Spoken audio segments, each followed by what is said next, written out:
ছেলে মেয়েটি বসেছিল। তখনই ছেলেটি চা আনতে গেলে ছেলের ফোনে মেসেজ আছে। মেয়েটি মেসেজটি দেখে অবাক হয়ে যায়। তখনই ছেলেটি এসে ফোনটা নিয়েই দেখে তার দ্বিতীয় গার্লফ্রেন্ড দেখা করার জন্য কল করেছে। তাই সে তার কাছ থেকে চলে যেয়ে অন্য গার্লফ্রেন্ডের সঙ্গে কথা বলতে থাকে। এইদিকে মেয়েটি এই সব কিছু দেখছিল, তাদের ঘনিষ্ঠ মুহূর্তের দৃশ্য। সে বিশ্বাস করতে পারছিল না সে যাকে ভালোবেসে সে তাকে ঠকাবে। সে সব সময় ভাবতো ছেলেটি তার সঙ্গে আছে, কিন্তু ছেলেটি অন্য মেয়ের সঙ্গে সময় কাটাতো। এইদিকে ছেলেটি একদিন তার গার্লফ্রেন্ডের সঙ্গে দেখা করে দৌড় অন্য গার্লফ্রেন্ডের সঙ্গে দেখা করতে আসে। তখনই তার গালে লিপস্টিক লেগে থাকতে দেখে মেয়েটি বলে, তুমি অন্য কোনো মেয়ের কাছে গিয়েছিলে?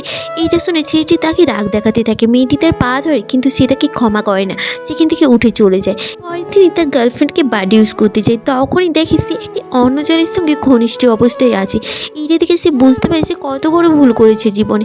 তার সত্যিকারের ভালোবাসার মানুষের কাছে গেলে সে তার দ্বিতীয় গার্লফ্রেন্ডের সঙ্গে কাটানো সব দৃশ্যের ছবিগুলো তাকে দেখায়। সেখান থেকে চলে যেতে লাগে। ছেলেটি দৌড়ে তার পা ধরে ক্ষমা চায়, কিন্তু মেয়েটি আর ক্ষমা করে না। আচ্ছা, মেয়েটি কি ঠিক কাজ করেছে? ছেলেটিকে না ক্ষমা করে কমেন্ট করে জানাবেন কিন্তু।